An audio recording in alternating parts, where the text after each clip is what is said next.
O Senhor, né? Mais uma manhã de vitória. Hoje é o último dia do acampamento. Nós sabemos que em meio a todas as brincadeiras, as intimidades, as afinidades, a gente pode conhecer um outro, conhecer o dia a dia. Eu amo o acampamento, porque o acampamento faz a gente entender como as pessoas são na realidade.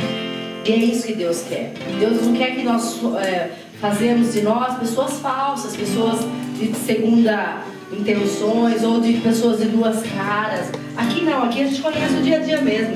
Acorda com o cabelo descabelado, né?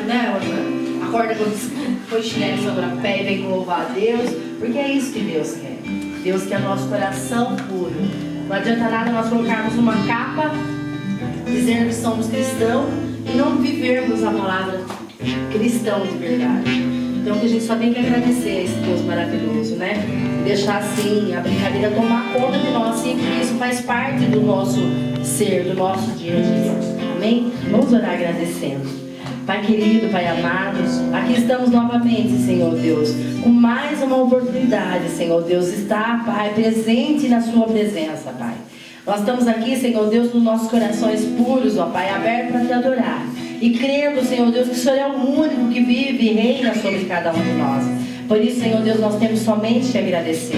Ainda temos ainda um dia longo à frente, Senhor. E sabemos que o Senhor tem preparado a cada minuto, a cada segundo, Senhor Deus, na tua presença. Peço, Senhor Deus, que o Senhor guarde aqueles que estão se achegando, Senhor Deus. Que o Senhor acompanhe eles, ó Pai, guarde eles, ó Pai, de uma maneira sobrenatural. Que nós precisamos de Ti, Senhor Deus. Por isso te agradeço, Senhor Deus, por mais um respirar, por mais uma manhã, Senhor Deus, na tua presença. Assim nós oramos e assim nós agradecemos, em nome de Jesus. Amém?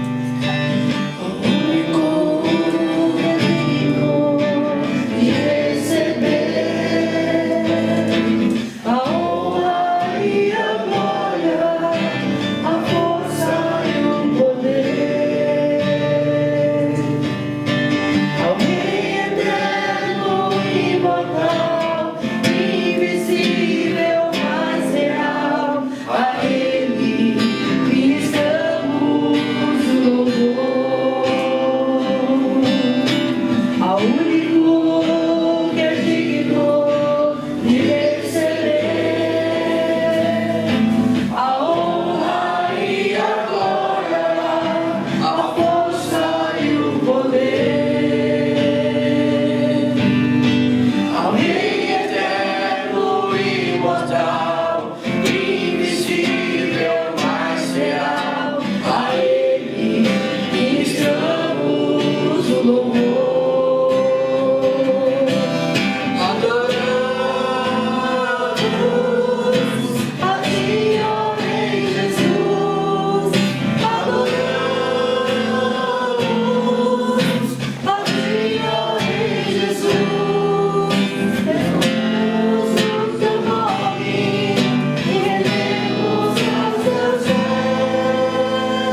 1 Coríntios.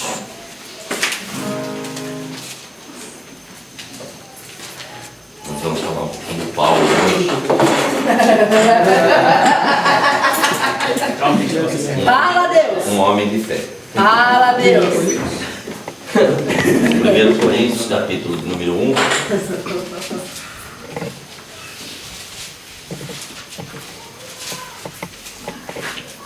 Nós estamos falando a respeito de igreja e hoje nós vamos falar um pouco a respeito de alguns problemas que acontecem na igreja. E vamos aprender que toda igreja tem problemas, né? 1 Coríntios, capítulo 1, versículo 10. Todos acharam? Diz assim a palavra do Senhor: rogo-vos, irmãos, pelo nome de nosso Senhor Jesus Cristo, que faleis todos a mesma coisa, e que não haja entre vós divisões. Antes, sejais inteiramente unidos na mesma disposição mental e no mesmo parecer. Pois a vosso respeito, meus irmãos, fui informado pelos da casa de Cloé de que há contendas entre vós.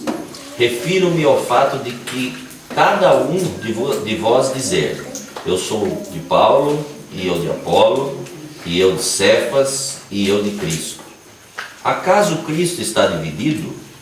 Foi Paulo crucificado em favor de vós, ou fostes porventura batizados em nome de Paulo?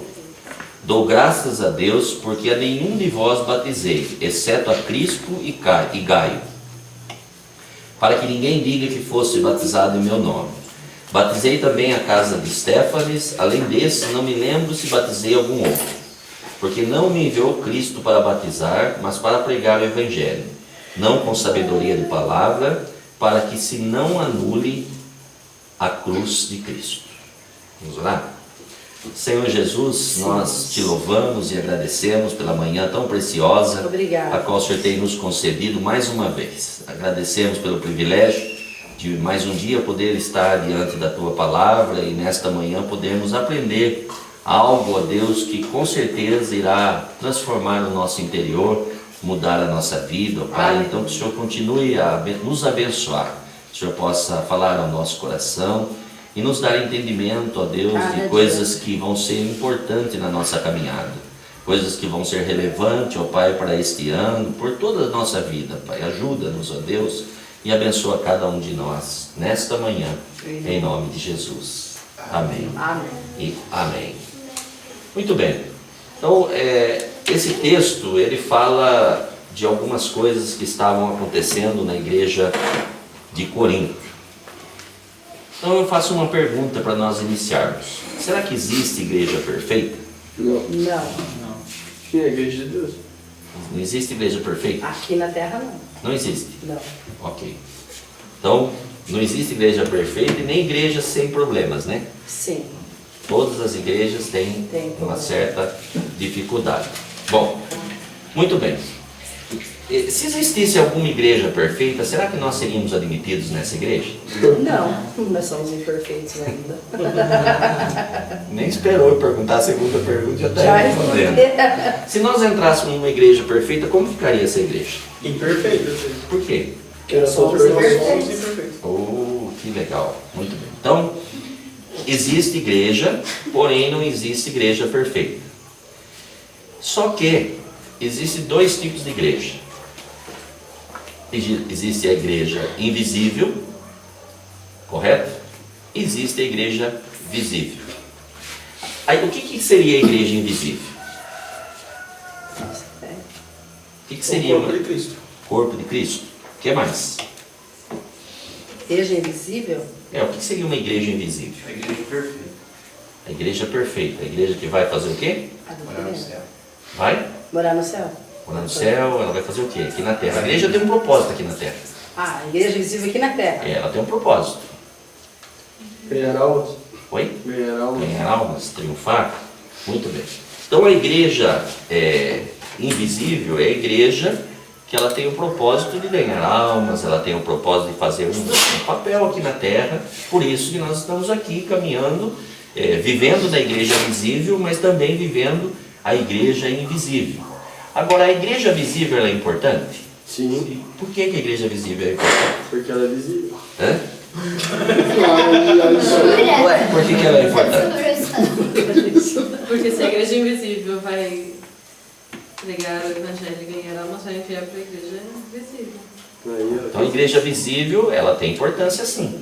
A igreja visível, historicamente, ela é uma igreja fundada e formada com um objetivo. Aí nós temos que trabalhar para que essa igreja visível, ela se torne referência, né?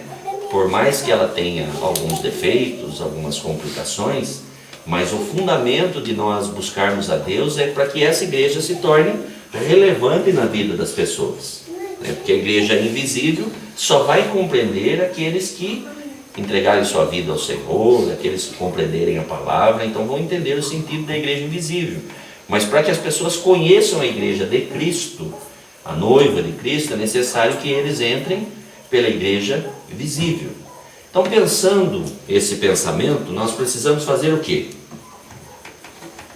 Nós precisamos lutar, conviver com os erros, conviver com os acertos e trabalhar para que essa igreja visível ela se torne não perfeita, mas uma igreja que agrega algo na vida das pessoas.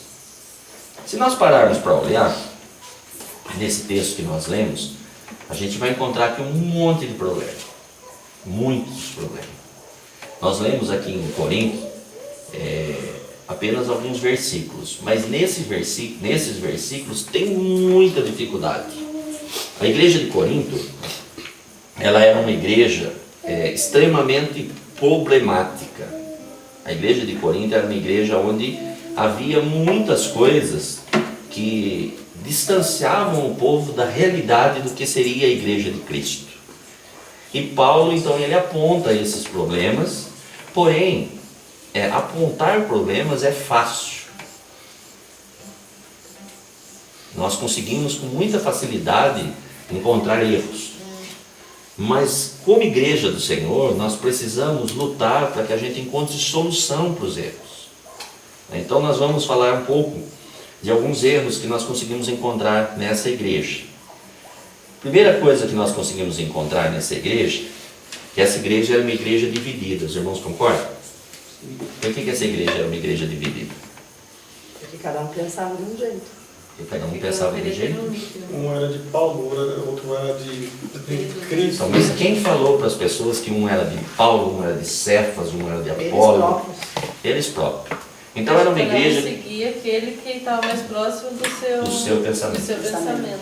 Então essa igreja era uma igreja onde existia vários grupos dentro da igreja, cada um com um pensamento, né? Então é interessante nós observarmos que dentro dessa igreja foram criados alguns partidos, e os partidos não foram criados pelos líderes, foram as pessoas que se intitulavam. Nós não vemos aqui o texto dizendo assim: olha, eu tenho meu grupo, eu sou Paulo, eu tenho meu grupo, eu sou Apolo, eu tenho meu grupo, eu sou Cefas, eu tenho meu grupo. Não. As pessoas diziam: eu sou de Paulo, eu sou de Apolo, eu sou de Cefas, eu sou de... As pessoas diziam... Por que as pessoas diziam que eles eram de fulano, ciclano, beltrano? Fabíola disse que eles diziam porque eles olhavam aquilo que melhor agradava a eles. Existe um problema em agradar as pessoas? Sim. Por que as pessoas, então, se posicionavam dessa maneira? O erro estava somente nos líderes? Não. Estava nas pessoas. Sim. Porque as pessoas tinham uma certa fraqueza. Quando nós estamos fracos em alguma área, aquilo que melhor agradar no momento é o que vai nos manter em pé, é o que vai nos sustentar, é o que vai nos chamar a atenção. Muito bem. Aí Paulo, ele arruma uma solução para isso. Qual a solução que Paulo encontrou? O que Paulo fala na Bíblia? Qual a solução que Paulo encontra nesse texto para que não haja mais divisões? Mostrando para todos que quem morreu foi Cristo, né? Paulo diz: olha, a solução para as divisões é o seguinte: é que nós, líderes, ensinamos as pessoas que o que importa é Cristo, não são as pessoas. Então, se Cristo for o centro da igreja, não vai haver divisões. Só há divisão porque, sem perceber, às vezes nós acabamos se exaltando ou exaltando algumas pessoas e esquecemos que quem tem que aparecer é Cristo. Sim. Nós cantamos com os nossos lábios, né, que o Senhor cresça e que a gente diminua. Mas, na verdade, quase sempre, nós não queremos dizer isso. Nós cantamos, expressamos, mas as atitudes não são de que Cristo vai crescer e a gente vai diminuir. E é tão interessante que até na vida secular, quando nós observamos que uma pessoa cresce demais, aparece demais, ele causa alguns problemas. Sim. Semana passada teve um jogo, Corinthians e Palmeiras. Toda vez que joga Corinthians e Palmeiras, há um grande alarme, né? Porque corintiano e palmeirense tem uma certa aí dificuldadezinha. Coisa básica, não é muito não, porque tem um monte de corintiano casado com palmeirense e vice-versa, então se tivesse tanto problema não aconteceria. Na verdade, os opostos se atraem. Muito bem, então teve um jogo. E nesse jogo aconteceu algo interessante. O juiz apareceu mais do que os corintianos e os palmeirenses. Sim. E ninguém fala do jogo, só fala do juiz. Porque o juiz foi banido, porque o juiz foi expulso, porque o juiz não apita mais jogo, porque o juiz não sei o quê, porque o juiz, eu não sei o nome dele, mas talvez alguns aqui saibam. Muito bem, por quê? Porque ele apareceu muito. Ele foi lá só para apitar o jogo. Ele não precisava aparecer. Ele fez algumas coisas que chamou a atenção para ele. E roubar a atenção de Corinthians e Palmeiras, o juiz tem que aparecer demais, gente. Então, na vida cristã, quando nós, sem perceber, às vezes, nós começamos a criar argumentos e colocar a nossa posição, o nosso posicionamento e deixar a Bíblia de lado, nós causamos problemas, nós causamos dificuldade. Então Paulo chega e fala, olha, só tem um jeito para acabar com as divisões, Cristo tem que ser o centro da igreja. Nós não podemos anular Cristo. Então ninguém é de ninguém aqui, nós somos de Cristo. Eu sou de Cristo, Paulo diz. Ninguém aqui é dono de ninguém. Então Paulo ele coloca bem claro que esse é o ponto de união da igreja. Cristo tem que estar no centro e as pessoas estão unidas em Cristo. Muito bem. Nessa igreja também tinha alguns problemas de ordem sexuais.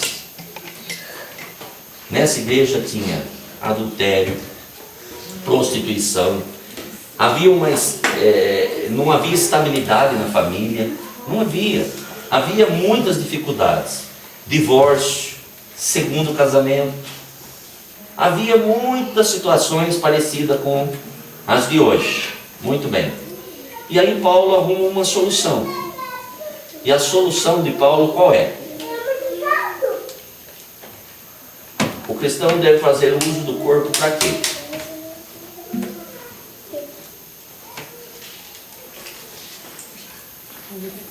Glorificar a Deus. Então, o nosso corpo tem que trazer glória para Deus. Quando nós firmamos o casamento, firmamos as nossas emoções, focalizamos em Cristo, o nosso corpo glorifica a Deus. Nós estávamos falando aqui agora de um assunto que parece relevante, mas não é de extrema relevância. Nós estávamos falando do Juninho, a questão de namoro. O Juninho tem 16 anos, ele não tem condição de casar. Ele sair namorando todo mundo, qual a glória que vai trazer para o Senhor isso daí? Qual a glória? Se a nossa vida deve trazer glória para Deus, o nosso corpo tem que ter um objetivo. De que adianta o Juninho, daqui a um tempo, falar, eu namorei 15 meninas. O que isso glorifica a Deus? Agora, imagine o Juninho se preservando no momento certo, para alguém especial, preparado por Deus, e no dia do casamento dele, quanto o nome do Senhor vai ser honrado? Aleluia. Às vezes a gente brinca, mas é muito sério isso daí. Tem aqui poucos adolescentes aqui, o Juninho está lá, mas ele escuta, que é uma benção. Nós precisamos pensar nisso. Não há glória nenhuma em sair namorando. sem um objetivo, isso é coisa secular, isso é coisa do mundo. E nós, como pais, nós temos obrigação de cuidar dos nossos filhos. Obrigação. É uma responsabilidade nossa. Quando nós abrimos mão, nós estamos negligenciando a palavra. E nós não podemos brincar com a palavra. Então nós precisamos tomar cuidado. O nosso corpo tem que trazer glória para Deus. É fundamental. Nós precisamos pensar nisso. Porque nós somos a igreja. Não é aquilo que agrada a nós. É lógico. Eu também já fui adolescente, já fui criança. A Regina até comentou aqui. Nós não servimos a Deus, não sei como seria. Mas hoje eu sei como é. Então eu não vivo mais do meu passado. Eu vivo agora daquilo que a Bíblia tem me ensinado. Então a Bíblia tem que ser o meu manual. Não para mim falar para os outros, eu tenho que colocar em prática. Os meus filhos vão sofrer? Pode até ser que eles se chateiem. Mas eu tenho certeza que no dia do casamento o nome do Senhor será exaltado. Amém. Que as pessoas vão lembrar de tudo que aconteceu. Amém. Porque Deus tem preparado. Não precisa sair escolhendo para cá e para lá e tentando arrumar alguém e vendo se aquilo é o certo, aquilo é o errado. É só orar a Deus, pedir ao Senhor, alguém de Deus, e Deus vai preparar. Então a solução para todas essas dificuldades é se apresentar diante de Deus de maneira que o nosso corpo possa trazer glória para o Senhor. E sobre esse assunto, é o que acontecia nessa época. O povo pensava de um jeito, conhecia a palavra e agia de outro. Sei que você vai expandir esse assunto, você vai chegar nisso. Não adianta a gente conhecer a palavra e não viver a palavra. Seria muito bonito eu chegar vamos usar o exemplo do Júnior, porque foi um assunto que foi falado. Seria muito bonito falar assim, mas meu filho tem 15 anos, ou fulano de também tem 15 anos, ou ciclano tem 15 anos, mas peraí, qual é a família que Cristo quer? Qual a família que nós temos que ser diante de Cristo? É a família perfeita? É a família correta? Não perfeita assim, que não chega à perfeição, mas pelo menos andar nos caminhos certos. Então, que se a gente conseguir, como cristão, levar não só a regra do namoro, mas sim todas as regras da nossa vida cristã, tentar levar na perfeição, a gente vai ser a igreja que Cristo está procurando.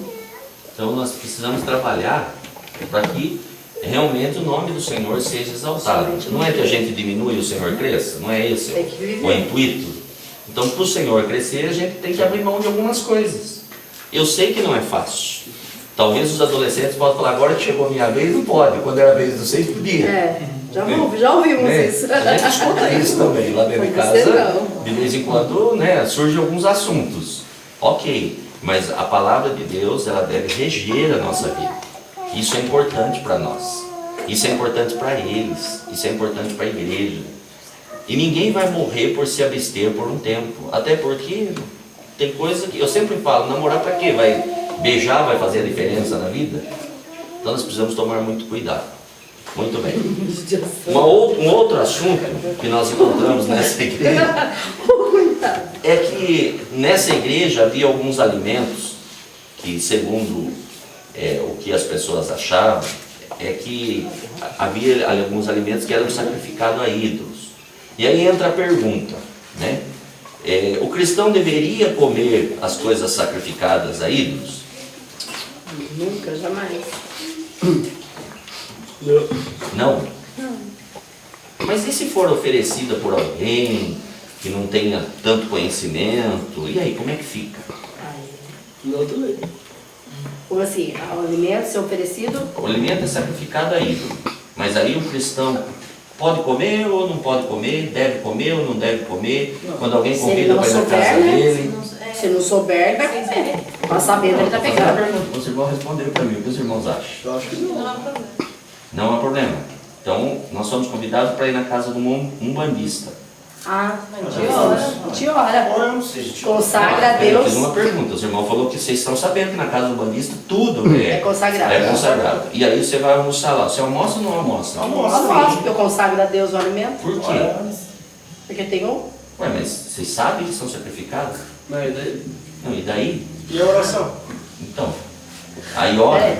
Olha. O objetivo é a oração. A oração anula tudo. Você está confundindo a gente, pastor. Não, eu estou fazendo uma pergunta, eu quero aprender. Só que eu respondendo muito rápido, eu acho que não deve não. Não deve. Eu acho que deve. Um Porque acho que deve, um é de Paulo e um de Apolo. Deve ou não deve? Eu acho que deve. Por quê? Eu quero saber o porquê. Por quê? Porque a partir do momento, eu sei que eles são bandistas, ok? Você tem mais experiência. Só porque a gente já comeu. Não, você já fale por quê. Eu sei que você vai ter uma resposta. Você vai ter uma resposta mais concreta. Responda. Passou a bola, hein? Pode pelo fato de eu não vou. Se eu fui convidada a ir na casa dele, então eu não aceito o convite para comer. Se eu não posso comer, eu não aceito nem para ir lá. Porque eles não são diferentes no sentido de. O que deve prevalecer acima de todas as A coisas? nossa fé. Eu acho que é a comunhão. Cristo é nosso. Mais ou menos. O que deve prevalecer? A nossa fé. O que deve prevalecer? O nosso testemunho. O que deve prevalecer? O amor. Gosto dele. O amor tem que prevalecer. Se nós somos cristãos, olha, pense bem. O apóstolo Paulo, ele diz assim, o ídolo é nada. O que deve prevalecer é o amor. Às vezes nós valorizamos demais coisas que não são. Se nós formos na casa de alguém, nós recebemos um convite, o amor tem que prevalecer, porque essas pessoas, de certa forma, eles não são diferentes de nós, eles são carentes do amor de Deus também. E Cristo veio na terra para morrer por elas também. Sim. Então, num caso como esse, o porquê não eu se alimentar na mesa com eles? É diferente? Só um segundinho. Talvez o que eu vou falar já vai responder o que você vai perguntar. É diferente de eu saber que vai haver uma festa e eu ir participar dessa festa sabendo, sem nenhum objetivo maior para tudo isso. Mas recebendo um convite, eu estar lá e não participar, aí não tem amor. Pode fazer a pergunta. Você estava comentando sobre isso daí. Na época de Daniel, lá, que eles eram escolhidos dele, mais alguns moços, eles se recusaram a comer as carnes que eram oferecidas a ídolos, né? Eles quiseram comer alimento natural que Deus fornecia para eles. E eles ficaram mais fortes que os outros. Na verdade, eles não se recusaram a comer a carne oferecida a ídolos. Eles se recusaram a comer os alimentos que o rei comia. Não tinha nada a ver com ídolos ali. Não, lá Não. nas iguarias não. Lá é assim, Iguarias ó, não. a ideia principal lá era que o rei queria que eles se acostumassem com a cultura, com os costumes, com tudo que acontecia no palácio, tentando tirar o foco deles. Mas não eram comidas oferecidas a ídolos, né? Então naquele momento eles abriram mão e eles pediram. Na verdade, se o copeiro, a pessoa que tomava conta, realmente recusasse, eles não iam poder fazer nada. Foi um pedido. Até eles disseram, olha, faça uma experiência por tantos dias. Depois você vai ver. Né? Então ali não encaixa ídolo. Não seria uma comida que era diferente da comida deles. Na verdade, estaria mudando a cultura, mudando os costumes. Na hora que você falou assim, que quando você é convidado, no caso, para comer na casa de um bandista, pessoas que não professam a mesma fé. Então você vai por amor ao Evangelho, por ser a diferença, você ora, consagra. O objetivo é o seguinte, não ir pela festa, ir pela pessoa. Sim. Agora, e quando tem uma diferença é pela pessoa. redonda, E agora quando tem uma festa abundante. pagã, tipo uma festa de São Pedro, festa sei que lá. Aí nós estamos indo, nós não estamos sendo convidados. diferente. E lá a gente sabe que tudo consagrado aos santos. Tudo lá é feito em prol ao santo. Inclusive pessoas também que professam outra fé, sem ser a nossa fé, trabalham nessa festa. Então esse é o nosso papel de cristão, é não ir lá. A diferença é ir pela pessoa e Sim. não pela festa. É Porque isso que eu estou aí falando, muda não é ir pela totalmente. comida. Ah, eu vou lá porque lá tem churrasco, aqui não tem. É diferente. Agora eu estou indo lá porque eu amo a pessoa. Porque tem totalmente tem um diferente. propósito. Aí chego lá, a pessoa oferece comida. Aí o amor prevalece. O amor tem de prevalecer. Jesus quebrou pra esses fazer a diferença, paradigmas né? quando ele sentou com quem não devia sentar. Quando ele comeu com os pecadores. Ele quebrou esse paradigma. Então o apóstolo Paulo, ele fala o quê? Ele fala que o saber ensoberbece. mas o amor edifica. Amém. Então nós precisamos tomar muito cuidado com o saber, que o saber deixa a pessoa lá em cima. Algumas pessoas, pelo fato de saber um pouco mais que os outros, elas se intitulam dono da verdade. Mas o amor, ele edifica. O amor muda o ambiente. O amor constrange as pessoas. As pessoas não são constrangidas pela sabedoria humana. Até porque a sabedoria de Deus anula a sabedoria humana. Né? Deus usa as coisas loucas do mundo para confundir as sábias. 1 Coríntios, capítulo 10, versículo 27 a seguir. Deus usa as coisas que não são para anular as que são. Então o saber acaba ensoberbecendo, mas o amor edifica. Então o apóstolo Paulo fala, gente, ó, para com isso. Vocês estão cheios de si, cheios de sabedoria, cheios de conhecimento, mas vocês estão deixando de lado o principal, que é o amor. Vocês não estão sendo edificados, porque não é o saber que edifica, o que edifica é o amor.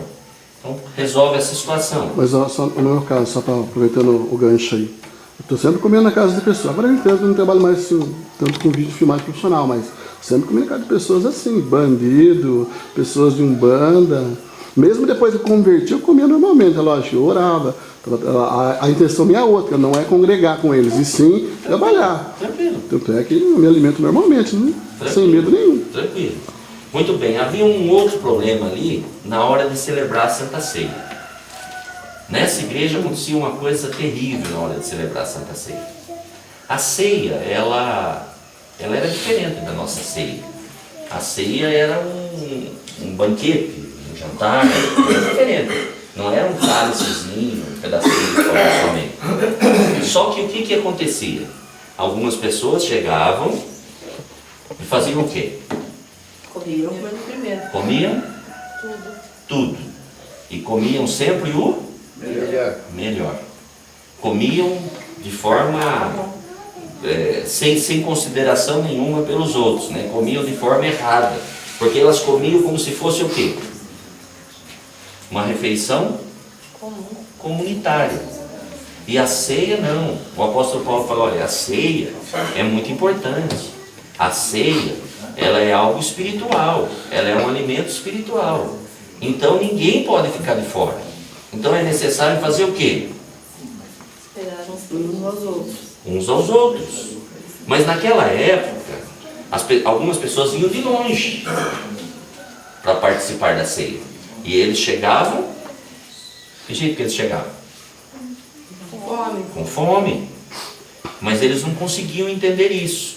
Aí o apóstolo Paulo, está vendo como é coisa simples, mas precisou de uma solução para tudo isso. Os irmãos vão entender lá na frente aonde eu quero chegar. Qual foi a solução que o apóstolo Paulo arrumou? Ele brigou com todo mundo? Não. O que ele fez? Disciplinou. Ele disse o quê? Se alguém tem fome, Que comem carne. come em casa. E venha alimentado. Porque essa ceia é a ceia do Senhor. Essa ceia é para todos. Então ninguém pode chegar e antecipadamente se alimentar e deixar os outros sem alimento. Todos devem participar. Então o apóstolo Paulo chega e fala, gente, ó, peraí, vocês estão tudo errado. Infelizmente, acontece às vezes conosco, nós não percebemos. Mas às vezes nós chegamos mais cedo para pregar o melhor lugar. E nós estamos errados. Sabe por que nós estamos errados? Porque quando nós pegamos o melhor lugar, nós cerceamos alguém que por um motivo justo vem atrasado de chegar na hora certa. Porque se nós pegamos os primeiros lugares, eles vão ter que ficar mais longe. E eles vão demorar mais para chegar. Então, quando nós fazemos isso intencionalmente, nós estamos errados. Nós estamos fazendo a mesma coisa. Não é a ceia, mas nós estamos cerceando as pessoas. Então, nós precisamos tomar cuidado com algumas atitudes. Se a igreja começar a trabalhar, nunca mais vai acontecer isso. Falta trabalho na O problema é que igreja. a igreja não está... eu costumo dizer que os peixes estão pulando dentro do aquário. Bem a sério. Porque a igreja não está cumprindo o seu papel. As pessoas vão na igreja porque a igreja não vai até as pessoas. Simplesmente por causa disso. Mas vamos continuar. Muito bem. Então Paulo, ele dá essa orientação. Paulo arruma uma solução. Paulo fala, olha, problema tem, mas a solução é essa. Vamos se alimentar em casa, e aí a gente se reúne, a gente se encontra aqui, e aí a gente participa todo mundo junto. Aí depois entra um outro problema, que são os problemas dos dons espirituais. A igreja de Corinto, ela vivia empolgada com os dons espirituais. Muito. Quando nós olhamos para a igreja de Corinto, segundo a Bíblia relata que a igreja de Corinto ela possuía praticamente todos os dons. Então era uma igreja onde os dons afloravam, as pessoas falavam em língua, interpretavam língua, havia cura, havia profecia, havia hospitalidade, havia todos os tipos de dons no meio da igreja. Só que isso acabou acontecendo o quê? Uma bagunça. O que acontecia? Mas não entendimento. O que acontecia ali não agregava nada. Porque o que acontecia ali mais parecia uma operação maligna do que uma operação do próprio Deus, do que uma operação do Espírito Santo. E aí Paulo fala o quê? A respeito daquilo que acontecia. Paulo diz assim, olha, a atitude da pessoa é que vai mostrar se a pessoa é movida pelo Espírito ou não. Sim, É a atitude, não é o que a pessoa está fazendo, sim. não é o que a pessoa fala simplesmente, não é o que está acontecendo, mas é a atitude, é a maneira, é o motivo, a verdadeira motivação. Aí o apóstolo Paulo ele fala lá em 1 Coríntios capítulo 13 que existe um dom que ele está acima de todos os dons. Qual é esse dom? Por quê? Porque o amor é um dom sobremodo excelente. O amor é um dom com excelência, é um dom que está acima de todas as coisas. Aí ele diz, gente, não adianta vocês fazerem um monte de coisa se vocês não amar. É melhor ficar quieto, é melhor não haver todo esse alvoroço, mas vocês conseguirem amar as pessoas, porque na verdade vocês estão querendo se expressar e se mostrar que um é melhor que o outro. Então Paulo arruma uma solução. Paulo fala, olha, a solução para isso daí é o amor. O amor vai prevalecer, vai mudar toda essa história. E aí no meio também do culto, havia uma certa bagunça na ordem do culto. O que acontecia? Havia um dom especial no culto. E que dom era esse? Profecia? Dom de? Língua. O que acontecia com o dom de língua uso lá na igreja de Corinto? Nossa, todos falavam ao mesmo tempo. Alguém já foi numa igreja, deixa eu fazer assim com a mão, pentecostal? Eu já. Eu estou fazendo assim com a mão, porque pentecostal ou pentecostal. É horrível. Você já tentou orar com pentecostal? Não dá. Ele fala Como mais é que alto. ora com pentecostal? Ele fala mais alto, você grita. Você era assim, ó. Só espírito. Observa que a pessoa chega e fala assim, você pode orar, irmão? Você fala Senhor e pronto, é a única coisa que sai. Você não consegue orar. Às vezes. Às vezes. Porque é uma confusão, há uma bagunça.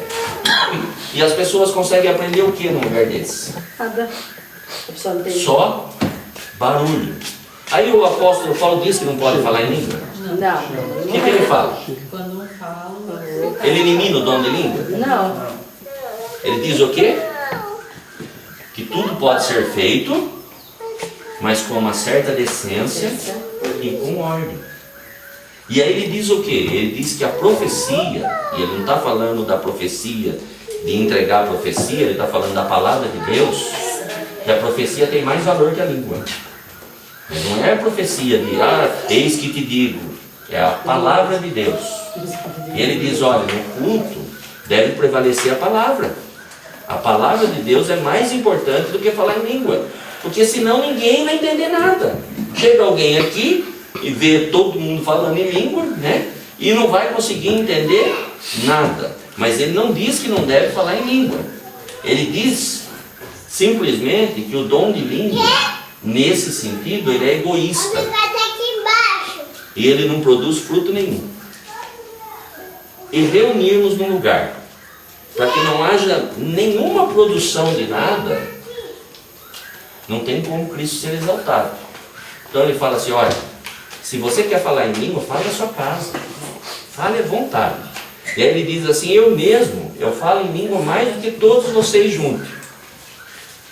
Só que aqui eu prefiro falar apenas algumas palavras que todos entendam, do que 5.000 palavras em língua e ninguém entenda nada. Então Paulo chega na igreja de Corinto e fala assim, olha, gente, nós precisamos mudar algumas coisas. Há uma bênção na igreja.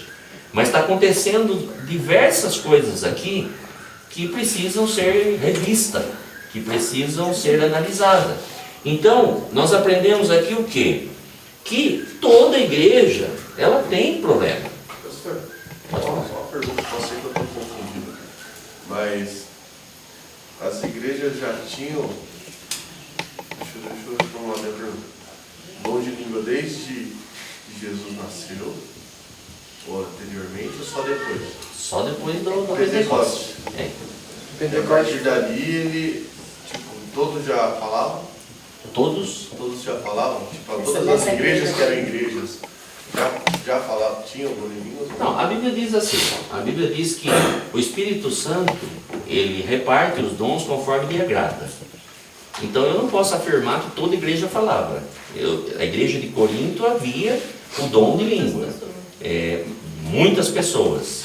E eu acredito que em todas as igrejas haviam pessoas que falavam em língua. Mas não todas as pessoas em todas Não as todas igrejas. as pessoas. Não todas as pessoas, porque quando se fala de dom, a gente tem que analisar o que a Bíblia diz a respeito de dons. Eu acho que não ia perguntar não. Os judeus, eles têm isso? Dom de língua? Eu creio que não. Eles não acreditam. Eles não creem.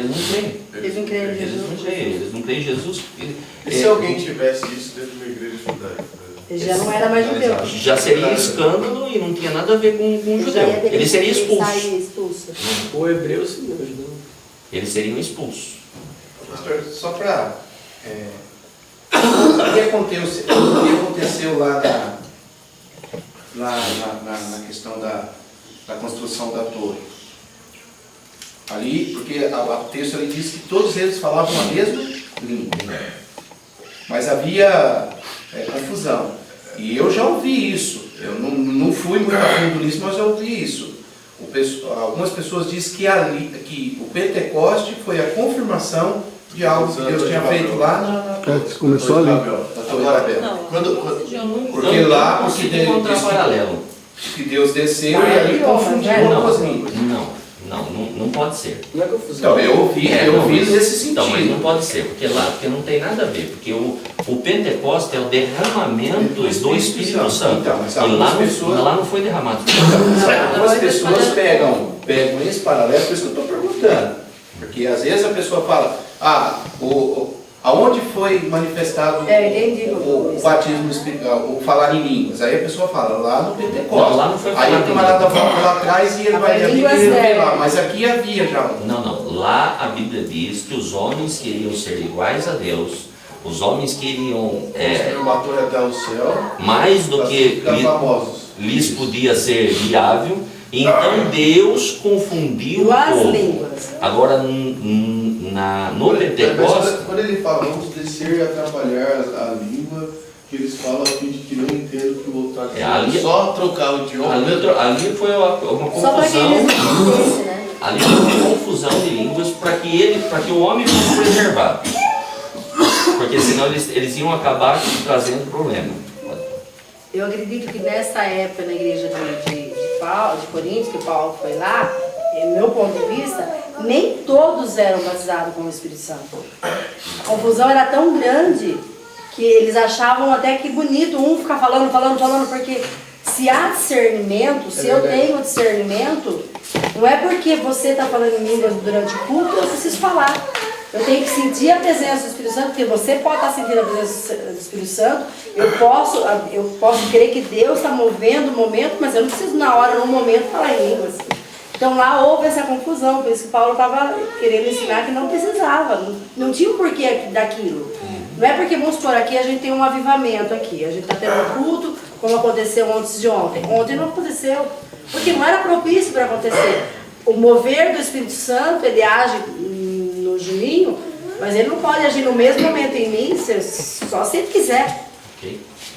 É interessante pensar também que tem muitas pessoas que explicam essa questão da diversão de da Diversidade de línguas. diversidade de línguas, que hoje, por exemplo, tem o espanhol, o português, o inglês, que foi aquele Gabriel, mas eu acredito que não tenha sido. Eu acho que Deus ele só fez aquilo lá para confundir o povo, porque o povo estava querendo ser famoso, estava querendo ser maior que Deus.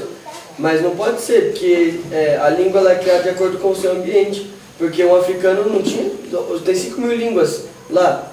Acho que tinha até mais que isso trabalhando lá. Mas aí cada um foi para um lado e, sabe, os caras atravessou o mar, veio o Brasil e começou a falar Tupi-Guarani. É que no Pentecoste, se a gente analisar o Pentecoste, o derramamento de línguas no Pentecoste não foi essa língua que a gente fala hoje.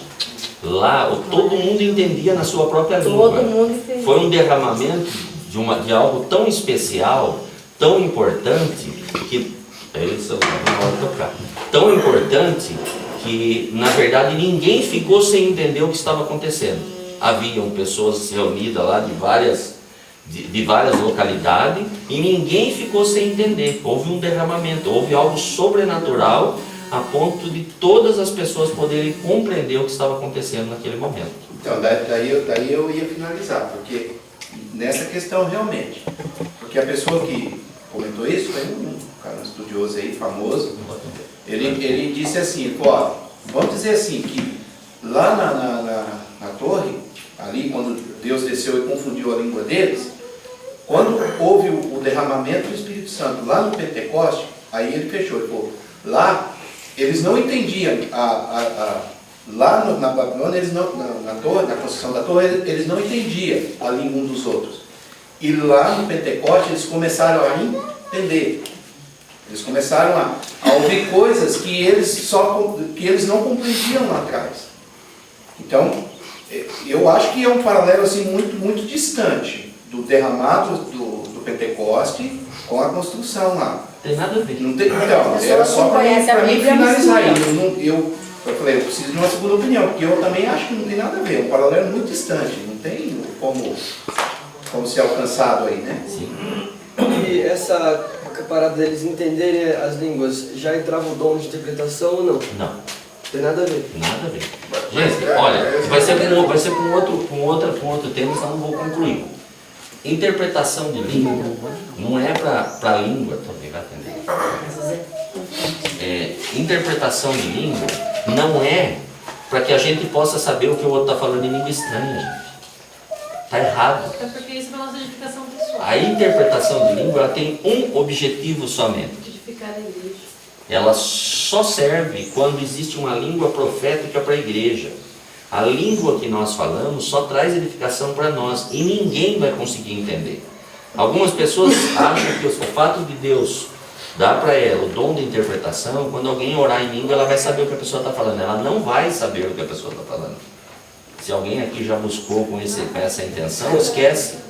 Ela só vai ter entendimento quando houver uma língua para a igreja, quando houver algo para a igreja. Então alguém que interpreta vai explicar para a igreja o que a pessoa falou. Só que tem um detalhe.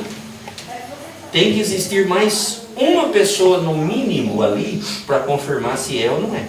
Se não, é coisa da carne. Se não houver confirmação, é coisa da carne. Então, a questão de língua, nesse sentido, vamos sair daqui, senão não vai longe, porque a língua é complicadíssima. Quem sabe que marca um retiro só para falar a respeito dos dons, que eu acho que é muito bom. É muito bom. Mas o que o apóstolo Paulo ele diz aqui, ele fala, gente, olha, vamos tomar cuidado, porque na verdade, toda essa unção que vocês acham que está acontecendo, na verdade está gerando somente confusão, não está trazendo nenhum tipo de bênção. As pessoas estão entrando num êxtase, só que na verdade as pessoas não estão crescendo. É só observar. Nós falamos aqui de um monte de problema que tinha na igreja, que não deve ter. Gente, olha, é simples. Não precisa ninguém chegar e falar que o cristão não deve adulterar. Mas lá tinha. Que o cristão deve casar e viver até que a morte separe. Mas lá tinha segunda núpcias. Né? Não precisa ninguém falar isso daí, é comum. Mas havia tanta bagunça, tanta confusão, que o apóstolo Paulo precisou intervir. Né? E aí ele diz, olha, a solução para tudo isso, o melhor para tudo isso, é que a gente tenha o amor como um dom supremo. que a gente possa entender que a palavra de Deus ela é mais importante do que tudo isso. Vou dar um exemplo aqui. Infelizmente, e não é com alegria que eu falo isso, mas no meio pentecostal é onde há mais dissidência de pessoas. Sim. Dissidência é o quê? Pessoas estão hoje, amanhã já não estão. Estão depois da manhã e depois já não estão. Voltam e saem como se estivessem entrando e saindo de qualquer lugar. Por quê?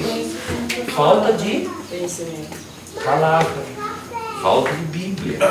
Eles vivem conforme aquilo que eles acham que é certo. Conforme a emoção, conforme o momento. E o apóstolo Paulo, então, ele traz essa orientação, ok?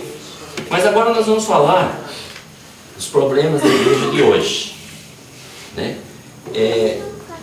Eu creio que muitos dos problemas que eram vividos lá na igreja de Corinto também são vividos na igreja de hoje. Os irmãos concordam com isso? Sim. E as soluções, elas devem ser encontradas, correto? Correto. Paulo, eu apresentei aqui um pouquinho de algumas coisas que Paulo fez, e hoje acontece a mesma coisa. Quando eu olho para a igreja de Corinto, irmãos, de verdade, eu vejo a igreja de hoje. Infelizmente. Não tem como. A Bíblia é para hoje, ela é atual. E infelizmente, talvez não aconteçam todas as coisas na igreja que nós congregamos, mas na igreja acontecem todas as coisas. Porque quando nós falamos de igreja, nós não falamos só da nossa, nós estamos falando da igreja visível. E todas essas coisas acabam acontecendo, porque nós fazemos parte da mesma igreja. Apesar de ter uma placa aqui, uma placa lá, mas a igreja é de Cristo. Nós fazemos parte. Então nós precisamos encontrar soluções. E essas soluções, elas devem ser encontradas onde? Na palavra. Na lição que nós estamos estudando, no estudo aqui, fala de alguns problemas que tem na igreja de hoje. Então vamos pensar num problema que existe na igreja de hoje. Compromisso. O que os irmãos acham do compromisso hoje? Está muito fraco. Ninguém tem mais compromisso. Existe compromisso na igreja hoje? Não. Pouco ou quase nenhum? Muito pouco. É quase que Não existe compromisso por quê? Qual é a maior desculpa que as pessoas dão? Falta do quê? Ok. Então vou fazer uma pergunta. Alguém aqui tem mais de 24 horas por dia? Não. De certa forma, as pessoas da igreja, só o banco tem 30 horas, Itaú. As pessoas da igreja, elas normalmente trabalham, correto? Ou estudam. E elas não encontram tempo para estudar, encontram tempo para trabalhar, não encontram? Para viajar, para almoçar, para jantar, Até para dormir. para dormir, para assistir televisão, para o lazer, para ir no shopping. As pessoas não encontram tempo? Sim. Então os irmãos concordam que a falta de tempo é uma desculpa? Com certeza. Se é uma desculpa, então o problema de compromisso na igreja, o que mais a pessoa se posiciona é dizendo que falta tempo. Agora, qual é a solução que nós podemos encontrar para essa questão de falta de compromisso? Do WhatsApp. Dá mais valor à palavra. Dar mais valor à palavra? O que mais? Valorizar a palavra. Priorizar a palavra, né? Priorizar a palavra. Gente, uma das coisas que nós precisamos entender é o seguinte: só é importante para nós o que é prioridade. O que não é prioridade, ele fica em segundo plano. Que é o que está acontecendo hoje nas igrejas. Segundo plano. Se nós priorizarmos a nossa vida com Deus, o nosso compromisso com a igreja, se nós priorizarmos, nós vamos conseguir fazer. Sim. Agora, a desculpa não é falta de tempo. Essa é a desculpa que nós damos. Mas, biblicamente, nós entendemos que Deus não está em primeiro lugar na nossa vida. A partir do momento que a gente está precisando. Porque não é prioridade. Porque se fosse prioridade, nós íamos colocar realmente como prioridade. Segunda-feira, qual a prioridade de todo mundo? Trabalhar. Não é isso? Então, termos compromisso com a igreja, com a casa do Senhor, é necessário olharmos para a Bíblia e vermos aonde está a nossa prioridade. Então a solução não é arrumar mais tempo, porque não vai ter, não vai aumentar o dia, né? A solução é dar prioridade àquilo que realmente é prioridade. Muito bem. Outra coisa também é o horário, né? Cortando um pouco. A pessoa não prioriza o horário da igreja também, que está na igreja. Eu sempre falo em casa também. Na verdade, é falta prioridade. Se você chegar numa empresa 1 minuto atrasado, você se ferra, porque o cara não chega. Falta prioridade. Não entra. Então o problema de compromisso... Mas na igreja você chega a hora que quer. Isso Na aqui, ó. verdade, eu acho que quando não se coloca prioridade, por exemplo, eu chego 1 minuto atrasado na empresa, eu tomo advertência, na igreja não vai ter isso. Então, é porque a igreja não é prioridade. Pode perder alguma coisa, pode mudar sua vida dentro da igreja, uma palavra não pode... A palavra que foi falada, né, naquele momento. Uma outra coisa que acontece na igreja, você quer falar? Não, na verdade, eu ia só perguntar, senhor. Pode. Eu acho que essas igrejas que adequam horários de culto para o povo, ele, de certa maneira, ele está se moldando a necessidade do povo, ele está se conformando. Vou chegar agora aqui. Com essa situação? Vou chegar já. É o quarto ponto. Terceiro ponto que acontece na igreja hoje. A profissionalização. Por que as igrejas têm encontrado certa dificuldade hoje? Porque as igrejas estão se profissionalizando. De que maneira? A igreja está sendo transformada no quê? Empresa. Qual a solução para tudo isso? Voltar à palavra. Oi? Voltar à palavra. Voltar à palavra. É ir para a palavra e buscar a essência da palavra. A igreja não é empresa. A igreja nunca vai ser uma empresa. A igreja, de forma nenhuma, ela vai ser uma empresa. Mas hoje há uma profissionalização. As pessoas, para trabalharem na igreja, eles querem receber salários. CLT. Oi? CLT. Ué, você pega algumas igrejas que tem controladoria financeira Tudo. dentro da igreja. Tudo. Existe hoje marketing para a igreja. Existem pessoas que fazem marketing, publicidade para a igreja. Eu conheci. No comércio, né? Eu conheci dessas Profissionais viagens. em tudo. Sim, se transformaram. Olha, hoje, em alguns, na América principalmente, nos Estados Unidos, eles contratam pastores segundo aquilo que o pastor tem de conhecimento, onde ele estudou, o que ele fez, o que ele sabe fazer. Então hoje as igrejas estão se tornando verdadeiras empresas. Por isso a corrida por cargos, né? Não consegue um cargo aqui, vai na outra, senta com a outra. sim, E sim. vai no outro, prioridade que é amigo, vai puxando o Hoje cargo. existe currículo. Currículo, exatamente. Então as pessoas veem a palavra. Pode falar. Não, o senhor perguntou agora de currículo, eu vi no Bom Retiro, lá na sede. Existe. Ia pregar, quem que é fulano de tal? Deixa eu ver. Um dia eu falei assim, não é possível um negócio desse, gente. Eu queria fazer uma pergunta para o senhor. Uma pessoa que faz uma coisa dessa, onde que ela quer chegar? Tanto a pessoa que pede o currículo de um pastor, quanto a pessoa que vai para essa igreja. Eu vou pregar, vou dar um exemplo de uma igreja, a igreja do Rio Somos, por exemplo. Está vindo para o Brasil agora. Está vindo para o Brasil agora. Mas se a pessoa pensa, eu quero ir para essa igreja para quê? Por exemplo, assim, eu sou um pastor, porque o evangelho é simples, como a gente está aqui agora. A pessoa quer ir para uma igreja dessa, com qual intuito? Ficar famoso, ficar com status, porque não tem lógica para isso. Estou pensando como empresário, seria o que ele vai trazer de retorno. Pode ser também. Eu quero ir porque a igreja do... Vamos falar o Dono aos Boi. A igreja do Valdomiro passa na televisão, a igreja do Edir Macedo passa na televisão, porque vai ter canal. Gente, não consigo entender uma coisa dessa. Qual o prazer que a pessoa tem de estar em uma igreja? Eu acho que perdeu totalmente a essência, a simplicidade, o que o senhor colocou agora. Desculpa a expressão, pastor, isso está me dando nojo. Você vê hoje em dia essas coisas, porque eu preciso da igreja de tal, porque fulano de tal é assim. Agora, por que as igrejas estão se profissionalizando? Porque tem pessoas Aceita. que só vão em igrejas profissionais. Porque é uma exigência do povo. Porque o povo não quer ter compromisso com Deus. O culpado não são os que estão na frente. O culpado é o povo. Gente, ninguém venderia e nem seria insano de pegar uma caixa de sorvete e no Polo Norte vender. Você não vai vender. Vai vender picolé para quem no Polo Norte? Mas na praia as pessoas brigam para vender picolé. Não é simplesmente botar uma caixa nas costas e sair. Tem que lutar para isso. Então, acontece simplesmente porque é isso que o povo quer. Então nós precisamos voltar para a palavra. É a questão de compromisso com Deus, prioridade é Deus, né? Uma outra coisa que tem acontecido hoje nas igrejas, e que nós podemos ver como dificuldade, é uma questão do conhecimento. O que os irmãos acham do conhecimento na igreja hoje? Muito raso. Muito raso, muito... Muito o quê? Muito Google. Há uma super... Oi? Eu acho maracujá.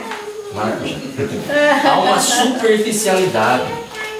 As pessoas simplesmente elas pegam algo assim muito simplório e elas fazem uma verdade absoluta daquilo que não tem nada a ver. Foi dito aqui um assunto aqui agora que a pessoa pega algo lá atrás e tenta fazer uma salada e o povo cai nisso. E o povo cai nisso por quê? Porque falta total conhecimento. O conhecimento é muito raso, porque as pessoas não querem buscar conhecimento, as pessoas querem diploma, mas não conhecimento. Quem não lê é obrigado a aceitar aquilo que as pessoas falam. Exatamente. Então, o que precisa ser feito para mudar isso? Começar a voltar a palavra. Voltar A essência da a palavra. palavra. Buscar entendimento na palavra, né? Uma outra coisa, um outro problema grave é a qualidade. Qualidade do quê? Da liderança. Sim. A baixa qualidade da liderança. A liderança tem que ser exemplo. O líder tem que ser exemplo. Se ele não pode, se ele acha que ele não consegue, a primeira coisa que ele deve fazer é não aceitar. Aceitar o Não aceitar. convite que estava feito. Se ele acha que é peso ele ser referência, as pessoas olharem para ele e medirem ele de alto a baixo, se ele acha que ele não tem capacidade, ele não deve aceitar. Mas as pessoas aceitam porque isso traz um certo status. Então falta, de certa forma, qualidade. Por quê? Porque não é escolhido por aquilo que a pessoa representa. É escolhido por aquilo que a pessoa demonstra ser. Né? A Bíblia diz que quando foram escolhidos diáconos, foram separados pessoas que eram homens de fé, homens que manejavam bem a palavra, homens que já atendiam o povo, homens que eram do meio do povo e que já estavam fazendo esse ofício. Foi só dado o nome, mas eles já estavam fazendo. Então hoje a qualidade é rala. Então, por causa dessa qualidade espiritual ser muito, muito fraquinha, teologicamente falando, então é praticamente zero, que as pessoas estão confundindo Jesus com Genésio, literalmente. Então a igreja acaba sofrendo algumas consequências. Então precisa o quê? Precisa voltar para a palavra para que haja escolha baseada na palavra. Quando se escolhe um diácono, um pastor, um presbítero, a Bíblia dá algumas condições. Tem gente que bate na esposa, e como é que ele vai cuidar da igreja do Senhor? Tem pessoas que não têm os filhos em sujeição. Ter os filhos, calma gente, ter os filhos em sujeição é ter os filhos junto. Se a pessoa não tem condição, ele não pode cuidar da casa do Senhor. Ele não tem condição, desqualificado pela palavra, é real. Não é eu que estou falando, é a Bíblia que está falando. Ah, mas em nome não tem nada a ver. Tem muito a ver. Tem tudo a ver. Se o camarada não consegue cuidar da casa dele, ele não pode cuidar da casa de Deus. A Bíblia diz isso, não sou eu que estou falando. Então nós precisamos tomar cuidado com isso. Ah, mas meu filho já tem 18 anos. Ele é maior de idade? É. Vida própria. Mas ele é menor de idade? Quem manda é você. Se você não conseguir mandar no seu filho, você não pode dirigir e fazer nada na casa do Senhor. Está desqualificado pela palavra. Não sou eu que estou falando. Não. Mas às vezes nós não percebemos para esses detalhes e nós achamos que está tudo muito bem. Não está bem. Ah, mas meu filho é rebelde. Então ore a Deus para Deus te dar a condição de cuidar do seu filho. Seu filho é rebelde por quê? Será que não faltou palavra dentro da sua casa? O problema é que às vezes nós temos palavra para os outros, mas dentro da nossa casa a palavra não tem muita serventia. Lá tem autoridade. Então nós precisamos rever alguns conceitos. Ah, mas o mundo, né, vai entrar naquilo que o Luiz falou. agora de pouco. Mas o mundo não tem nada a ver com o mundo, eu estou falando de igreja, nós viemos aqui para falar de igreja, eu não vim para falar do mundo, senão eu falaria lá no carnaval. Eu estou falando da igreja do Senhor. Pode falar, eu sei que ele já falou primeiro. Essa questão também da palavra, o estado encher aqui do teu conhecimento para poder passar. Mas também tem um lado negativo, né? Muito conhecimento também, como a gente vê muito, igrejas, eu vejo muito de igrejas querendo falar de outra igreja, que aí tem mais conhecimento, aí tenta engolir a outra igreja, então eu vejo também que muito conhecimento na mão das pessoas, elas estão se perdendo também. Muita guerra de audiência, muita guerra de palavra, porque a minha igreja é mais santa que a sua, porque eu tenho mais conhecimento que o seu. Então eu vejo que tem que ter muita palavra para a gente poder mostrar. Mas também eu vejo o lado que as pessoas acabam se perdendo um pouco. Elas pegam toda a palavra para querer engolir a outra igreja, a outra denominação. Eu não concordo. Eu não concordo, porque eu acho assim, que realmente quem tem conhecimento, ele nem fala que ele tem conhecimento. Eu não concordo. Eu tenho isso na minha mente. A pessoa que realmente lê a palavra, ninguém nem sabe quantas vezes ele leu a palavra. Ele simplesmente lê. Quanto mais ele se aproxima da palavra, mais ele se molda com a palavra. Mais ele se diminui e deixa Deus crescer. Ele não se preocupa com isso. Jamais alguém que tem conhecimento discute com outro. Eu tenho visto muito assim. Mas aí para mim é falta de conhecimento. Falta de conhecimento e guerra de... A pessoa conhece um assunto e aquele assunto é a verdade absoluta para ele. Tanto que se entrar num outro assunto, talvez a pessoa fique desequilibrada, porque ele só sabe aquilo. Ele é especialista num assunto. Alguém mais quer falar alguma coisa? Não, na verdade, na hora que o senhor falou dessa questão do, vamos dizer assim, do pleno aprovado, né, aos olhos da palavra. Mas por hoje havia uma necessidade muito grande desses profissionais, os líderes. Você já não falou do obreiro, só do profissional. Né? Não, então, por isso... O obreiro não é profissional. Não, por isso que eu estou dizendo. Hoje, aos olhos da Bíblia, eu tenho que ser um obreiro aprovado. Mas por a igreja hoje estar se tornando, de certa maneira, uma empresa, né, ela não tem olhado para, vamos dizer assim, para a vida íntima da pessoa que ele vai colocar, para a vida profissional dele. Peraí, lá na casa dele não importa. Eu não quero saber se a casa dele é bem administrada. Eu sei que ele pode administrar bem a minha empresa. Então isso também não parte do líder, do maioral, do fundador, vamos dizer assim, daquele que está no controle. A igreja está rala. Então nós estamos hoje falando da solução. Qual que é a solução? A solução é voltar para a palavra. Abrir mão do que o mundo acha, né? E voltar para a palavra. Mas olha, você vai menos ver pessoa frequentando estudo bíblico. Lota um domingo à noite, mas estudo bíblico é pegar Vou chegar aqui, fique tranquilo. Quer falar alguma coisa? Eu concluí com o Luiz falou. Muito bem. Então a baixa qualidade, né? Baixa qualidade. Não se preocupa com qualidade nenhuma. Na verdade, o importante é ter. Quantidade não tem nada a ver com qualidade. Uma outra coisa é a secularização. É aquilo que o Luiz falou. O que está acontecendo hoje? Nós estamos secularizando a igreja. Nós estamos trazendo a igreja para os dias atuais. Contemporaneizando, né? Não sei se a palavra correta é essa. Mas nós estamos trazendo as coisas de fora para dentro da igreja. Sim. E achando que está tudo certo.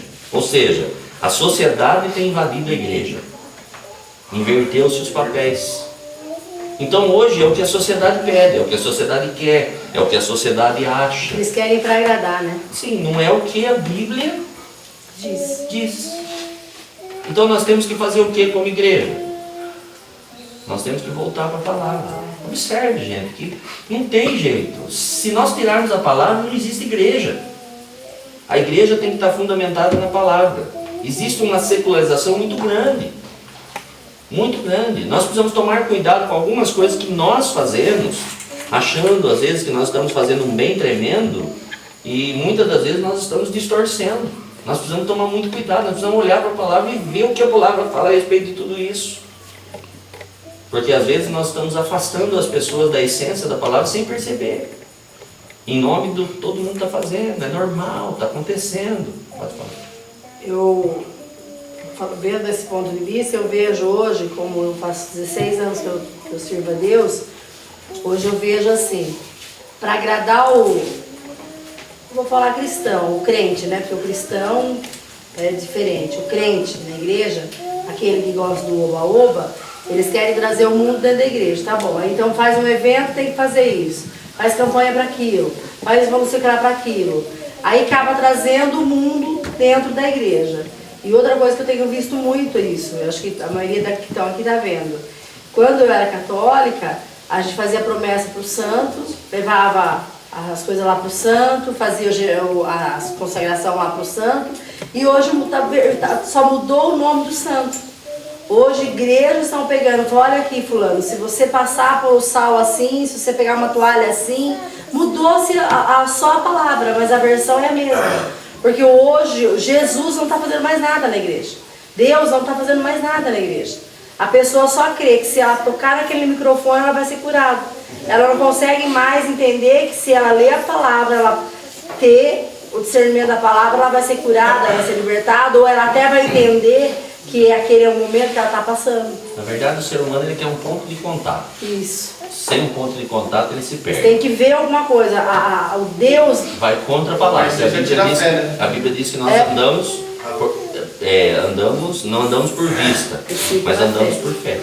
Então, isso é complicado. Uma outra coisa é a questão de adolescentes e jovens. O que acontece com os adolescentes e os jovens nos dias atuais em relação à igreja? Se não tiver o que eles querem, eles saem da igreja. Eles não se envolvem Não. com as atividades e os projetos da igreja. Eles são culpados? É. Eles são culpados? Não, porque a gente não está ensinando a palavra para eles. Eles não são culpados. Não. O culpado é a liderança. Resumindo, nós, como cristãos, nós precisamos chamar a responsabilidade. O problema é que nós temos uma facilidade em empurrar para os outros. Nós temos que chamar a responsabilidade. Eles não são culpados, mas eles não se envolvem, eles não participam. Na verdade, a igreja quer tirar o jovem adolescente do meio da igreja. Sim. Vamos fazer um negócio para os adolescentes. Não, que negócio para os adolescentes? A igreja é igreja. Nós podemos envolver os jovens num projeto da igreja, mas não separar. E isso acaba trazendo problema, porque na verdade eles criam uma igreja para eles. E eles não têm um conceito de igreja. Então hoje existe essa dificuldade. Então nós precisamos fazer o quê? Qual a solução para tudo isso? Envolver. Envolver através do quê? Através da palavra. Não tem jeito. Porque se Jesus voltar hoje, vai levar ele como jovem. É fundamental. Então os jovens e adolescentes, eles precisam estar envolvidos com os projetos que há na igreja. Todos os tipos de projetos. Vai ter um jantar de casais? Vai. O jovem tem que estar envolvido. Sim. É um projeto da igreja? É. Vai ter um retiro? Vai. O jovem tem que estar envolvido. É um projeto da igreja? É. Então o jovem tem que estar envolvido. Vai ter um encontro de homens? Vai. E os jovens? Tem que estar envolvido. O que eles vão fazer? Não sei. Talvez eles vão lá só para recepcionar, mas eles têm que fazer parte. Tem que fazer parte. Nós fatiamos a igreja e começamos a dividir. Um projeto desse, um projeto daquele, um projeto daquele. Está errado. A igreja é uma só. Não dá para partir metade para um lado e metade para o outro. Porque até quando acontece isso, você pegar, fazer um evento, vamos supor, fazer um evento para jovens. Como já aconteceu na nossa igreja, eu creio que nossa igreja vai mudar, tá mudando essa visão. Até porque a gente quer se aprofundar na palavra. Quando você faz um evento para o jovem, totalmente direcionado às coisas do mundo, que traz o mundo para dentro da igreja, vai chegar uma hora que eles não vão querer ficar mais no culto ali, olhando para a cara do pastor. Eles vão querer uma luz acendendo ali, um pisca-pisca aqui, eles vão querer que fale a linguagem dele, não. A linguagem dos jovens tem que ser a linguagem que a Bíblia está falando. Ok, então precisa voltar à palavra. Uma outra coisa que acontece é com missões. Há uma ausência de visão missionária na igreja. A visão missionária da igreja está totalmente distorcida. Muito fraca. Extremamente distorcida. A missão ela tem um fundamento. E o fundamento da missão é cumprir uma ordem. Que quem deu foi Jesus. Pregar o evangelho. É isso, gente. Não é vender CD. Não é só fazer congresso. Não adianta nada. Entrar com bandeira na igreja não resolve lufa nenhuma. Pode ser feito? Pode. Mas tem que ter um objetivo. Somente isso não resolve. Mas infelizmente hoje há uma ausência total. Olha, sem medo de errar. Uma igreja que não tem um foco missionário, se ela não morreu, ela vai morrer. Se ela não está fazendo nada em prol da obra missionária, ela vai morrer. A tendência é ela desaparecer, porque ela perdeu a essência da igreja. Então precisa se criar alguma coisa. Ah, pastor, mas a nossa igreja está longe de ser uma igreja missionária ainda. Nós precisamos aprender muito a respeito da obra missionária. Nós estamos gatinhando. Nós estamos gatinhando. Nós ainda não conseguimos compreender realmente o que é uma visão missionária. Nós estamos aprendendo. Nós não podemos parar de aprender. Mas nós precisamos implantar de verdade uma visão missionária. A igreja que ama missões, a igreja que entende o que é missões, ela entende o ID de Jesus. Ela não abre mão do ID de Jesus em todos os lugares. Então nós precisamos ter esse foco. E para isso nós precisamos ir para a palavra. Um outro problema terrível é a evasão de alunos na escola bíblica. E isso começa pela liderança. Sabe por que muitas pessoas não vão na escola bíblica? Porque a liderança não participa. Porque os pais não vão. Como os filhos vão isso, os pais não chegam lá. Como que os filhos vão isso e para os pais não é prioridade? Como que os filhos vão isso e os pais afastam os filhos de aprender? Então, e o pior, há uma indisposição da nossa parte de lutar para compreender o que está acontecendo. Porque a gente não se reúne para falar sobre esse assunto. A igreja não se reúne. A igreja simplesmente vê a água saindo por vão dos dedos e não faz nem isso para fechar, para parar de sair a água. Vou falar da nossa igreja. Qual foi a última vez que nós nos reunimos para tratar desse assunto? Nós nunca nos reunimos para tratar desse assunto. Está errado. Às vezes nós esquecemos de coisas que são especiais. Se está acontecendo, está tendo um problema. Se está tendo um problema, nós precisamos arrumar uma solução. Porque, na verdade, se as pessoas não aprenderem na escola bíblica, eles não vão ter conhecimento nenhum. A maioria das pessoas que frequentam a igreja, não vou pedir para ninguém falar, mas eu vou dizer sem medo de errar, a maioria não consegue falar de Gênesis, Apocalipse, nem olhando no Google. A maioria. Quais são os livros da Bíblia? Por quê? Falta de conhecimento bíblico de escola bíblica dominical, ou estudo bíblico, que seja.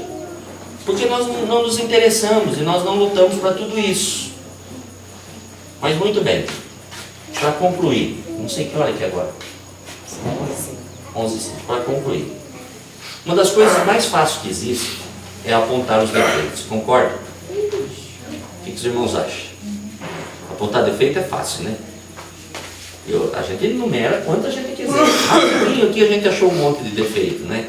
Relacionar os defeitos, olha, esse em primeiro lugar, esse em segundo, esse em terceiro, né? Agora, a questão fundamental não é apontar os defeitos, é se posicionar para solucionar aquilo que está com defeito. Isso depende de nós. É uma posição nossa. Nós precisamos se posicionar. Nós precisamos tomar uma posição. Sabe por quê? Sabe o que acontece com a igreja hoje? A igreja reflete exatamente aquilo que nós estamos fazendo. A igreja, ela é reflexo das nossas atitudes. Simplesmente isso. Todos os erros que nós conseguimos apontar na igreja, eu não estou falando da nossa, estou falando da igreja, entenda bem, a igreja, ela é reflexo nosso. Ela só faz aquilo que nós ensinamos a fazer. Então nós precisamos o quê? Se posicionar. Agora, para deixar algumas perguntas para os irmãos pensarem aí, eu queria que os irmãos pensassem a respeito destas perguntas, né? Primeira coisa, o que eu sou na Igreja de Cristo? Isso é individual, isso é pessoal, e é importante a gente fazer umas reflexões. Eu peguei essa lição aqui, eu olhei e eu gostei aqui, e até adaptei algumas coisas aqui. Então a primeira pergunta que eu faço é essa: eu sou um membro assíduo da igreja e comprometido? São perguntas que a gente precisa fazer para a gente, porque apontar é fácil, mas eu sou um membro assíduo, comprometido, ou eu venho só de vez em quando? Depende da gente. Eu não posso querer que alguém seja alguma coisa que para mim não tem valor nenhum. Segunda pergunta, eu sou uma bênção para os meus irmãos e para o mundo, ou eu sou uma pedra de tropeço? Será que a minha vida, ela reflete e abençoa os irmãos, abençoa o mundo, ou o que eu faço tem trazido escândalo, tem trazido divisão, trazido contenda, trazido adversidade, dificuldade para a igreja? Quem eu sou? Eu não estou falando aqui de quem os outros é, porque eu já disse que apontar defeito é a coisa mais fácil que existe no mundo. Mas a pergunta é, o que eu sou? Sou uma bênção ou sou uma pedra de tropeço? Eu sou uma pessoa que trabalha ou uma pessoa que somente dá trabalho?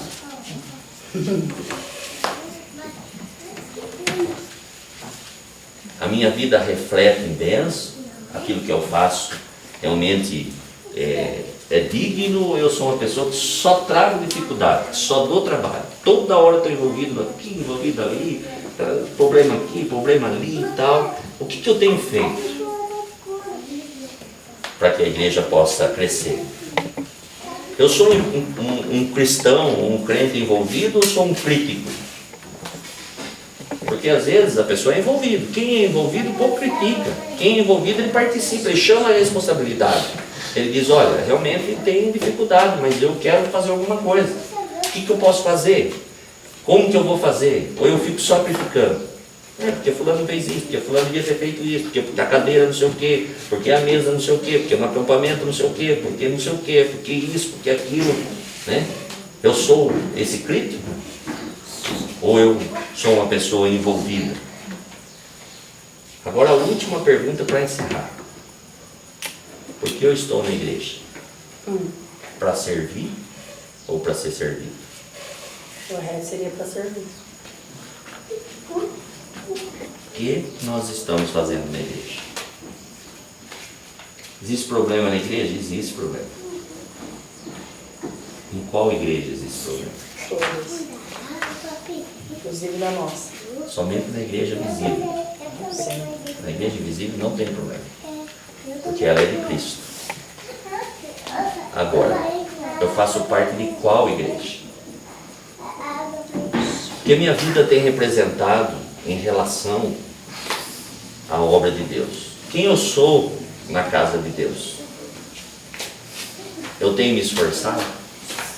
Tenho feito a minha parte? Desejo servir ou desejo só ser servido? É preciso mandar eu fazer ou eu faço porque eu quero fazer? Existe uma diferença muito grande em ser mandado e se dispor a fazer. A diferença é astronômica. Quando Jesus veio para servir ou para ser servido? Para servir, eu só não posso cumprir o Ele veio mostrar para nós como é servir as pessoas. Então qual é o nosso papel? Então, irmãos, eu vou encerrar esse momento aqui. Eu quero orar com os irmãos. E se nós formos estudar esse assunto aí, nós vamos caminhar, nós vamos muito longe. Mas muito longe. E aí o que nós vamos fazer? Nós devemos estudar. Sim. Nós falamos aqui que nós devemos ser pessoas que buscam solução. Solução. Não pessoas que apontam os defeitos. Quando nós encontrarmos um defeito, a primeira coisa que nós devemos fazer é orar a Deus e tentar achar uma solução para aquele defeito. Sim, não criticar. E depois sim a gente pode expor com a solução. Nós precisamos se posicionar para servir. Ah, mas pastor, mas podia estar todo mundo aqui. Não era para estar todo mundo aqui. Era para estar somente nós aqui. Somente nós. E está disposto a mudar e querer fazer o melhor para Jesus, quando ele escolheu os discípulos, ele não saiu pegando os mais cultos, os mais sábios, os mais poderosos. Não. Ele chamou 12 para estar com ele. Só 12. Bem ruim. Só 12. E esses 12, quando eles entenderam quem eles eram e quem Cristo era, mudou a história da humanidade. Por isso nós nos reunimos aqui. Nós não viemos aqui no encontro para comer carne, para festejar. Nós viemos aqui para sermos abençoados por Deus. Então que a gente possa sair daqui com esse pensamento. não adianta nós termos uma igreja com 5 mil membros. Se o Senhor vier buscar a igreja e dos 5 mil membros não sair nem 10%. Pastor, quantos devem sair? Os 5 mil. Os 5 mil. Mas isso não acontecer, não deve, nós não podemos ser culpados do sangue das pessoas. A nossa parte nós temos que fazer. Para isso nós precisamos só fazer uma coisa: aprender a servir. Somente isso. Se nós aprendemos a servir, o restante Deus vai fazer através das nossas vidas. Mas para isso nós precisamos adequar a palavra. Se nós tirarmos a palavra da nossa vida, não vai existir mais igreja. Amém? Amém. Vamos orar? Alguém tem algum questionamento?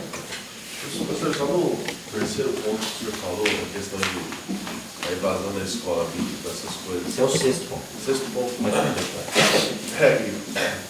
Seguinte, por exemplo, talvez a falta de ter passado por algum problema sério. Por exemplo, ontem estava falando aqui na mesa, estava falando em Ronaldo, o Ronaldo até comentou, né, que a falta de experiência, tipo, talvez para você orar, para expulsar demônios, você só vai adquirir experiência tendo uma experiência, né? Você vai ter talvez colocar um primeiro registro em carteira, tendo o primeiro trabalho. Por exemplo, dessas pessoas que não dão tanto valor, talvez seja realmente por não ter passado por uma situação ou não. Nós somos culpados. Sabe por quê? Porque qual a última vez que nós convidamos de verdade uma pessoa para estar conosco na escola bíblica? Não pensando só em escola bíblica, na igreja também. É que você falou do ensino, né? Então vamos... Não, eu falei no desculpa. Mas vamos partir para o ensino. Se a pessoa for no ensino, ele vai aprender outras coisas. Até para ir na igreja, gente. O problema é o seguinte: o problema é que nós não nos preocupamos com as pessoas. Nós não nos preocupamos. Nós achamos que se nós estivermos lá já é suficiente. Pessoas do nosso lado vêm e vão embora e a gente só fica sabendo depois. Ah, as pessoas não vêm na escola bíblica. Quem eu trouxe? Quem veio no meu carro? Quem foi comigo? Com quem eu falei a semana inteira? Hoje, infelizmente, dentro da nossa igreja mesmo, tem pessoas que não sabem quem é membro. Agora, quem é culpado? Nós somos culpados. Gente, olha, eu disse no primeiro dia que nós chegamos aqui, que nós recebemos um presente de Deus. O que nós vamos fazer com esse presente, aí é com a gente. Não adianta eu ganhar um vidro de perfume e guardar dentro da gaveta. Eu tenho que usar. Eu tenho certeza e convicção de que se nós colocarmos em prática algumas coisas que nós aprendemos aqui em relação à comunhão, a história da igreja que nós congregamos vai ser diferente. Pode ter certeza. Se nós nos esforçarmos, se nós darmos de si, a Bíblia diz que nós devemos fazer discípulo, e fazer discípulo é dar de si. Se nós se preocuparmos verdadeiramente com as pessoas, Deus vai abençoar as nossas vidas. Às vezes nós queremos ver a igreja cheia, e eu já conversei com alguns irmãos a respeito disso. Uma das coisas que Deus tem colocado no meu coração é fortalecer a base.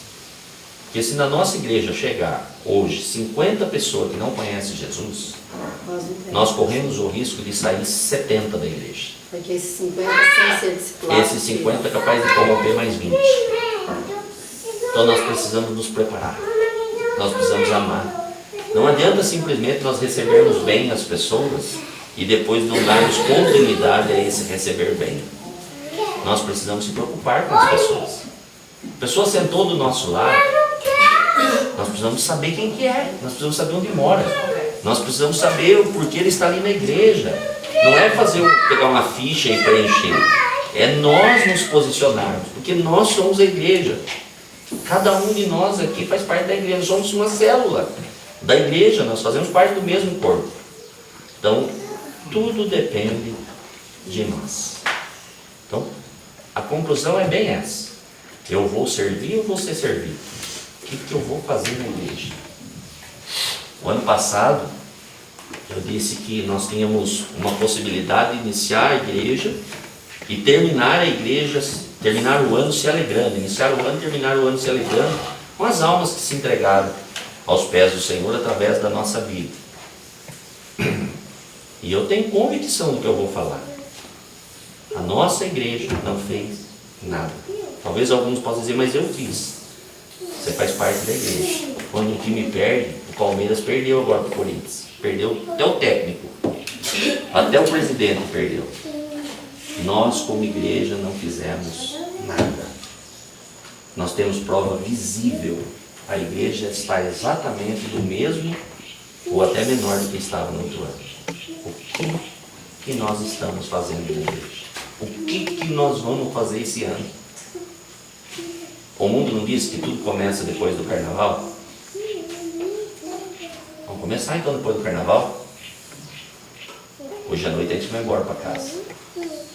Quem sabe nós podemos fazer a diferença na vida de alguém, ao invés de criticar, ao invés de apontar. Apontar é fácil, nós falamos aqui, nós pegamos a igreja de Corinto, nós acabamos com a igreja de Corinto. Pegamos só 10 versículos, 7 versículos. Nós acabamos com a igreja. Encontramos assim um monte de coisa na igreja. Se nós olharmos na igreja de Éfeso, nós vamos encontrar um monte de coisa. Se nós olharmos na igreja de Filipe, nós vamos encontrar um monte de coisa. Quando nós voltamos um pouquinho para a realidade da igreja atual, nós encontramos um monte de coisa. A primeira coisa que nós encontramos é a falta de compromisso. A falta de prioridade, conforme nós falamos. Que não é prioridade. Agora, se for prioridade para nós, vai ser diferente. Pode ter certeza que vai ser diferente. E nós temos na nossa mão. A Bíblia diz que o Espírito Santo habita em nós. Então, maior é o que está em nós do que o que está no mundo. Nós vivemos sim nesse mundo. Mas a nossa consciência tem que estar ligada no céu. Nós precisamos ter uma consciência limpa. Saber que nós pertencemos à igreja do Senhor. E servir deve ser a essência de todo cristão. Nós podemos fazer coisas grandes. Nós podemos. Mas nós precisamos começar. Eu tenho certeza que se cada um de nós priorizar algo para esse ano, no final do ano nós vamos estar se alegrando muito. E daí nós não vamos fazer acampamento de carnaval. Eu até gostei do termo aí, foi falado bastante de retiro, e eu acho que eu não vou mais dar o nome de acampamento. Fazer um retiro espiritual. E quem sabe não seja só no carnaval. Né?